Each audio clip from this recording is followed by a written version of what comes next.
Il est 19 h, bonsoir à tous. Merci de nous être fidèles et ravis de vous retrouver pour cette nouvelle édition.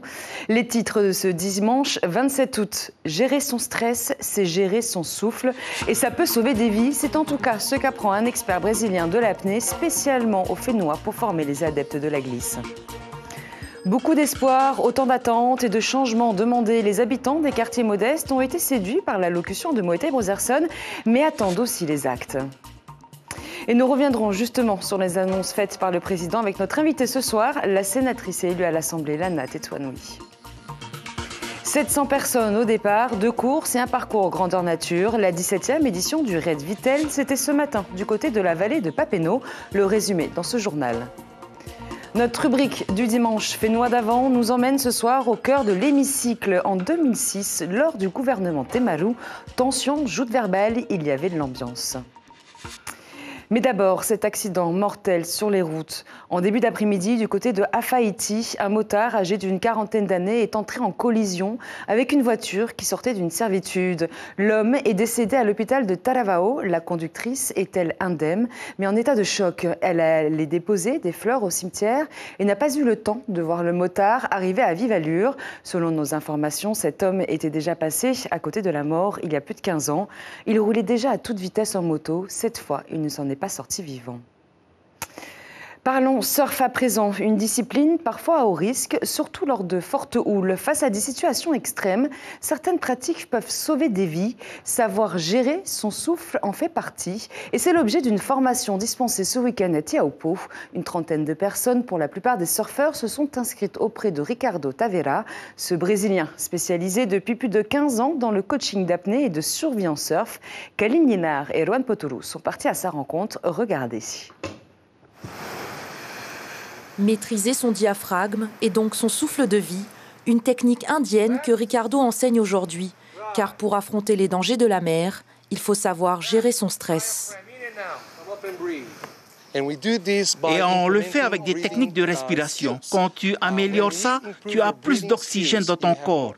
Avec plus d'oxygène, tu améliores tes capacités de concentration, ton énergie, ton endurance et ta conscience. Et donc, tu te sens plus en sécurité dans l'océan et cela t'aide également à retenir ton souffle plus longtemps. 1, 2, 3, 2 rescue breath.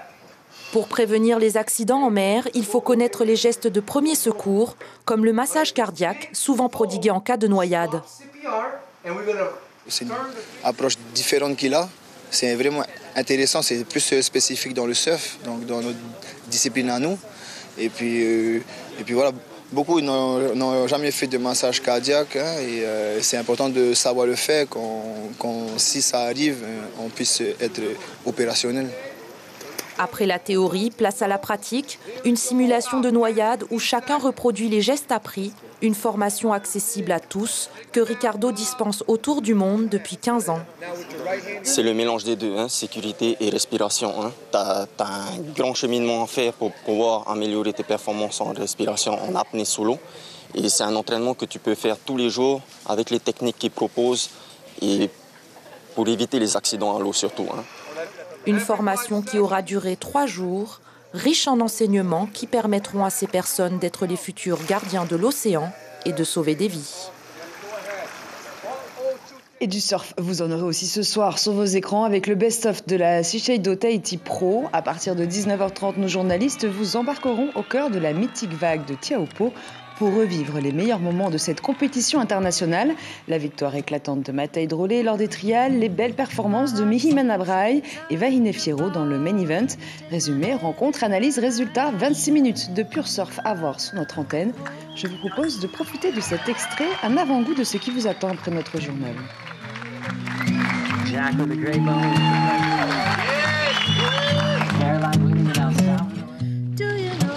Bienvenue à tous dans ce best-of de la Shiseido Tahiti Pro. 5 locaux ont décroché leur place pour le main event.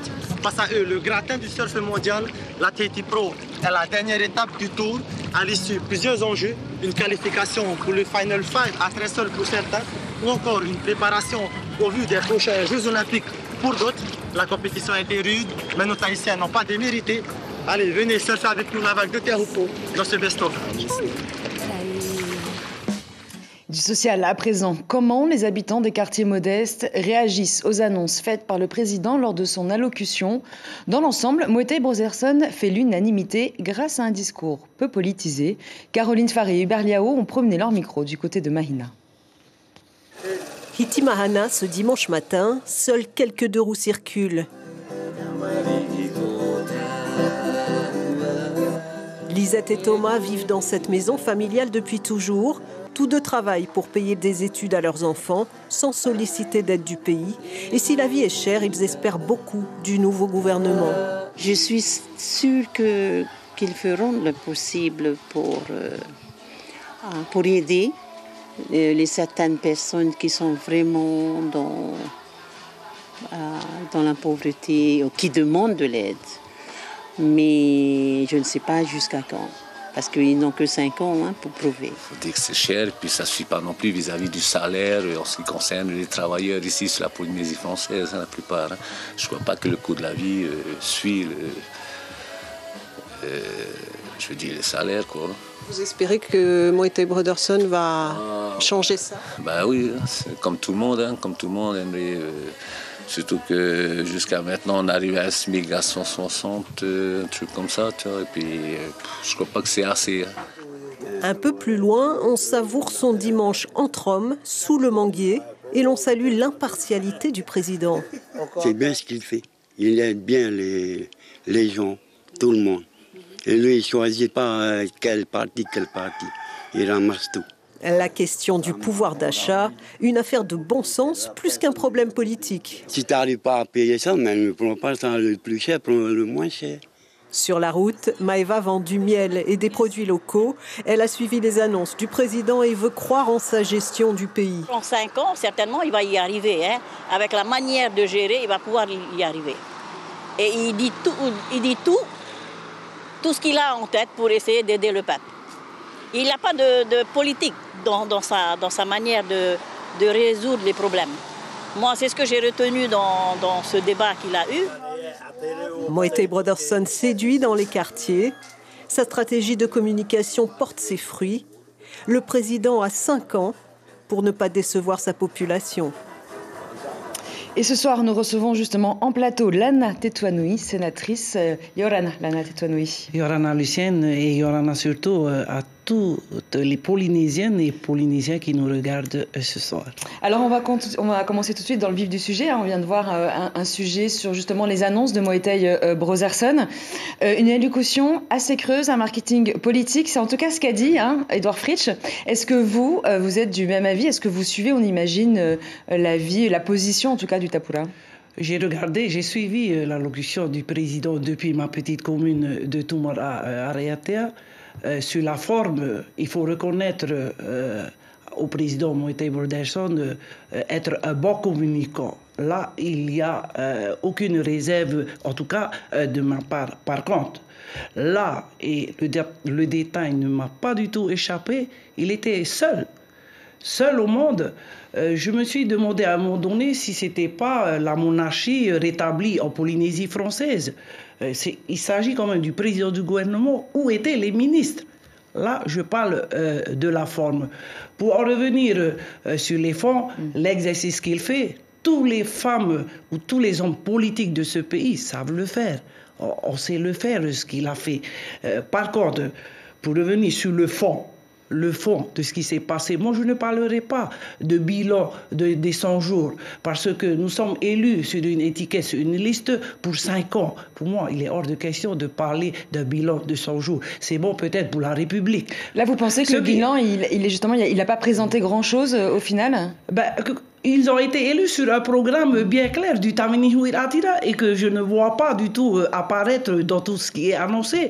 Et le détail aussi, sur les 80 personnes triées sur le volet, les questions étaient déjà envoyées à la présidente. Il savait exactement qu'est-ce qu'il allait dire. C'est ça la réalité de ce qui s'est passé dans cette annonce. Pour en revenir sur la feuille de route du Tavini Huiratira, on ne parle plus d'indépendance, on ne parle plus de nucléaire, le coût de la vie en Polynésie, plus rien. Mais ce qui est clair aujourd'hui, et là, je confirme, c'est l'élu de l'Assemblée de Polynésie qui le dit, les 2 plus gros textes que ce nouveau gouvernement a acté, ça c'est acté. C'est pas sur les réseaux sociaux, c'est pas à travers la presse, c'est ce qui est acté à l'Assemblée de Polynésie.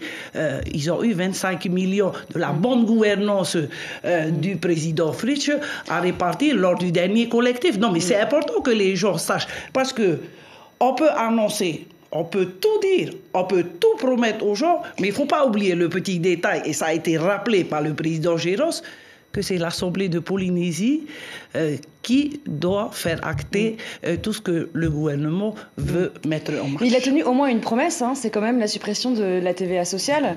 Et il a donné des pistes un petit peu pour pouvoir combler le manque à gagner, parce qu'il y aura forcément un manque à gagner.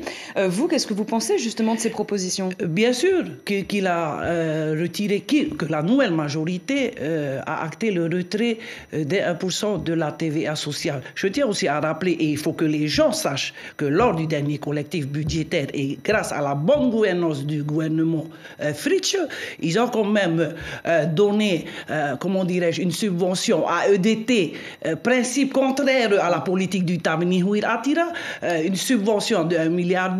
À côté de ça, prendre un arrêté pour que EDT paye le mazout pour l'électricité à 60 francs, alors que les communes qui se gèrent elles-mêmes, ne serait-ce en matière de distribution d'électricité, payent 86 francs dans les îles. Qu'est-ce que c'est que ça? Les 1% de TVA sociale, nous avons posé la question, et heureusement encore la bonne gouvernance du président Fritsch, ils ont pu prélever 2,8 milliards dans le budget général pour pouvoir combler et finir l'année 2023. Mais quand on pose la question, comment on fait pour l'année prochaine pour trouver les 9 milliards justement pour venir financer le social, le régime social ici en Polynésie française, on parle d'augmentation peut-être du taux de la CST pour les revenus de 600 000 et plus ici au pays. Et je découvre avec stupéfaction le rapport qui a été commandé par la CPS, à savoir peut-être augmenter, il faudra augmenter, c'est écrit noir sur blanc, les cotisations salariales qui actuellement sont à 16%, à 14%, pardon, excusez-moi, à 20%. Ça veut dire quoi? Ça, vous n'êtes pas d'accord avec ça? Ça veut dire quoi? Que 1%, les 1%, c'était tout le monde. Il y avait quand même quelque part dans notre réflexion à l'époque une certaine dignité. Il vaut mieux peut-être que tout le monde paye au moins quelque chose pour garder sa dignité, pour contribuer à la solidarité dans ce pays, parce qu'aujourd'hui, ce sont encore les salariés qui vont mettre la main à la poche. On vous a vu quand même aux côtés de Moetai Brotherson au moment de la visite du ministre de l'Intérieur, Gérald Darmanin. Qu'est-ce que vous pensez de ces relations État-pays qui ont l'air quand même un petit peu moins difficile qu'à l'époque, par exemple, de la gouvernance de Temalou? Pour moi, en tous les cas, c'était normal. Je suis républicain dans l'âme, je suis autonomiste, je suis respectueux des ministres d'État qui arrivent ici en Polynésie française. Il était normal qu'on soit là en tant que parlementaire, mais en tous les cas, le constat que je peux faire, c'est que le président Moetai est resté très républicain, apparemment aime bien les Français, et je m'en réjouis en tant qu'autonomiste. Merci beaucoup, Lana Tetouanoui. Je rappelle que vous êtes donc sénatrice et élue à l'Assemblée de Polynésie Merci française. surtout pour l'invitation. Merci. La suite, demain, justement, une autre invitée politique, mais cette fois sur vos ondes Radio Polynésie. La première, ça sera Eliane Tevahitua, vice-présidente et ministre, qui sera donc l'invité café d'Ibrahim Ahmedazi à 7h30. Elle viendra présenter sa feuille de route et parler de ses projets. Fête du sport, Dixit, Moetai Brotherson. L'occasion s'est justement présentée aujourd'hui sur le front de mer. La ville de Papeete relance ses journées détente. L'espace a été réservé exclusivement aux piétons, cyclistes, skateurs et autres poussettes en tout genre. Exit les bruits de moteurs et les fumées des pots d'échappement le temps d'un après-midi. Sur place, plusieurs stands, démos, maquillage, clown, tamouré, marathon ou encore info santé avec dépistage du diabète. De quoi ravir le public et les familles. Hubert Liao y a tendu son micro. Écoutez. Ça fait du bien de voir que le port a été fermé, spécialement pour les enfants aujourd'hui.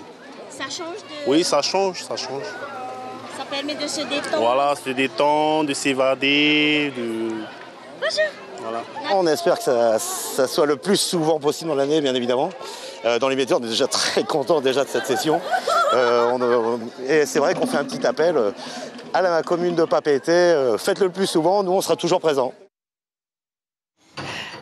À l'Est, cet autre événement plus sportif, plus difficile aussi, qui a rassemblé près de 700 personnes ce matin au cœur de la vallée de la Papeeno. Ces athlètes du dimanche ont pris le départ de la 17e édition du Raid Vitel, 2 parcours de course à pied, le 12 et 25 km. Résumé avec David Chang et Jérôme Lee. Le terrain est technique, les coureurs doivent monter progressivement en intensité kilomètre par kilomètre. Le but est de ne surtout pas se blesser. Essaye de tenir l'allure pour tenir les 25. Donc ça va pour le moment. Je te dirai à la fin. Les meilleurs sont accompagnés de leur coach. Certains ont déjà étudié chaque tronçon du parcours. Le dénivelé positif est de 500 mètres. Et pour la toute première côte, interdiction de s'enflammer. Il faut garder des petites foulées. Les quadriceps sont très exigeants en oxygène. Du coup, il faut éviter de faire une surconsommation d'oxygène. Du coup, voilà, de faire des petits pas pour éviter d'être trop essoufflé rapidement. Pour le 12 km, course serrée entre Pierre-Antoine Giorgi et Fulbert Gara. Les 2 têtes de course se partagent la première place jusqu'au sprint final où Fulbert, bien préparé, passe devant. À un moment, il s'est trompé, il a traversé la rivière alors qu'il ne fallait pas, donc c'est là que je l'ai doublé. Puis après, il m'avait en ligne de mire et sur le plat, il était beaucoup trop puissant pour moi. Donc, ouais, j'ai fait une traversée en plus. Une traversée en plus, ça... Ah, j'en voulais plus. Mais bon, non, mais il m'a bien... Vu qu'il était devant, ça m'a donné envie justement d'accélérer un peu et de mettre un petit peu dans le rouge pour le suivre. Au 25 km, pas de surprise, Damien Troconet remporte la course une nouvelle fois. Le marathonien a quand même pu profiter d'un duel avec son partenaire Teva Poulain. Ce dernier avait joué la carte de la polyvalence. Moi, je sais que mon point fort, c'est le roulant.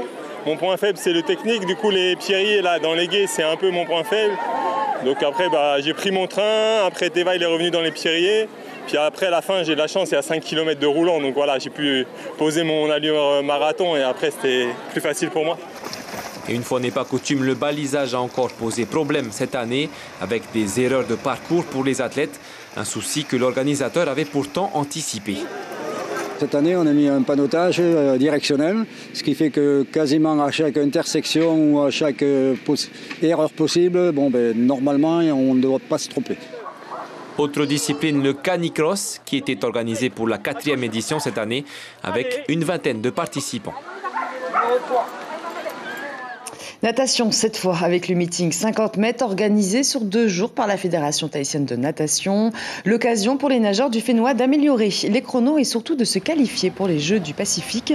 Le rendez-vous est dans moins de 3 mois aux îles Salomon. La compétition a rassemblé près d'une centaine de jeunes de 4 clubs de natation du Fénois. Parmi les performances, 2 records de Polynésie. Écoutez Sylvain Roux de la Fédération tahitienne de natation. Il répond à Théopo Fatoupoa-Ave. C'était une compétition qu'on ne met pas d'habitude. Fin août, on l'a mise cette fois-ci parce qu'on a les Jeux du Pacifique dans moins de 3 mois. Et on voulait orienter les nageurs vers une pratique régulière des entraînements tout au long de la période juillet-août. Donc c'est pour ça qu'on les a motivés avec une première compétition un peu tôt dans la saison, mais qui a obtenu des bons résultats. On a eu 2 records de Polynésie battus sur les relais par l'OLP. Et on a eu aussi 2 qualifications aux Jeux du Pacifique, des Otivido qui complètent ses courses avec le 800 et le 100 papillons. Et puis Tehari Oopa qui fait un 2e temps de la grille 2 sur le 100 papillons. Donc pour l'instant, des bons résultats. Et autre moment important pour les nageurs, le mois de l'eau libre la semaine prochaine avec une épreuve de 5 km au PK18. Elle est aussi qualificative pour les Jeux du Pacifique aux îles Salomon. Place à notre rubrique du dimanche soir. Remontons le temps jusqu'en 2006. Au cœur de l'Assemblée de Polynésie, au temps du gouvernement Temaru, joute verbale, ambiance électrique, attaque formelle. La tension était palpable au sein de l'hémicycle. Impossible de tenir le programme de la journée. Reportage signé Sybelle Plichard.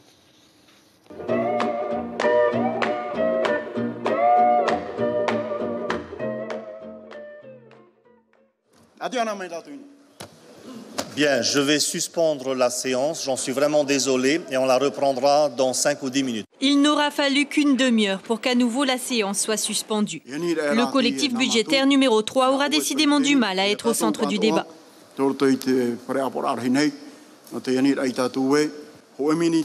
La demande est adressée au président de l'Assemblée. 1 minute de silence en mémoire des Polynésiens morts du cancer de la thyroïde. Le courrier du chercheur de l'INSERM fait encore parler de lui, mais pour l'opposition, le geste serait déplacé.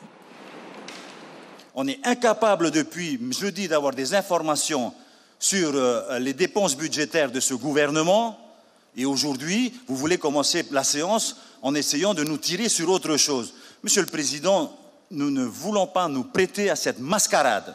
Vous n'avez pas besoin d'élever votre voix, on connaît votre position par rapport à tout ça. Oui, et monsieur qui est à côté de vous, qui est allé nager dans le lagon pour dire qu'il n'y a aucun danger, nous connaissons votre position. Nous ne pouvons pas rester insensibles face à tout ça, les problèmes de santé de notre pays. Finalement, le président de l'Assemblée propose de poursuivre la séance et d'organiser un véritable débat plus tard dans un cadre plus réglementaire. Faire 1 minute de silence de cette manière-là, ce n'est pas une bonne chose, à mon sens. Si on fait 1 minute de silence, ça doit être unanimement. Si les messieurs de l'opposition ne veulent pas rester, libre à eux de sortir de l'hémicycle. Mais nous allons, et je vais demander à la majorité ici, et également avec le gouvernement, de se lever pendant 1 minute. Reconnaissance de l'État et indemnité aux victimes, les centristes l'envisagent, mais préfèrent eux aussi attendre le rapport complet de l'INSERM. Je crois qu'on peut reconnaître à la majorité le fait qu'ils aient réouvert un débat qui avait été complètement occulté, sur lequel il y avait une espèce de chape de plomb. Donc ça, c'est une chose positive, mais au-delà de ça, je crois qu'il faut arrêter, parce que je trouve déplorable finalement cette tension qui se met en place au sein de l'hémicycle, et on prend à témoin la population. Retour au calme, toute la journée sera consacrée à la taxe de développement local, la TDL. Une commission consultative devrait permettre plus de transparence dans l'attribution de la taxe. C'est la fin de cette édition. L'information principale de ce dimanche, Moetai Brotherson a séduit les habitants des quartiers modestes, mais les attentes sont fortes et on veut du changement. Le président a 5 ans pour ne pas décevoir sa population. Les rendez-vous de la semaine, lundi, ouverture des assises au tribunal de Papeete. Vendredi, place à la première édition du festival linguistique et culturel Parautiama à la Maison de la Culture. Et samedi, du sport avec le Super Aito. Tout de suite après cette édition, ne ratez pas le best-of de la Shiseido concocté par nos équipes, suivi du film Attention au départ. Et à la une de votre quotidien demain, le grand bond en arrière. Prochain rendez-vous de l'information demain matin dès 6h sous vos ondes Radio Polynésie la première avec Ibrahim Mohamed Azi. Vous aurez le plaisir de retrouver Ayata Tarahou aux commandes de votre journal toute la semaine. On se quitte en musique avec ce concert hommage à Bobby Holcomb. C'était hier au parc Otuarea.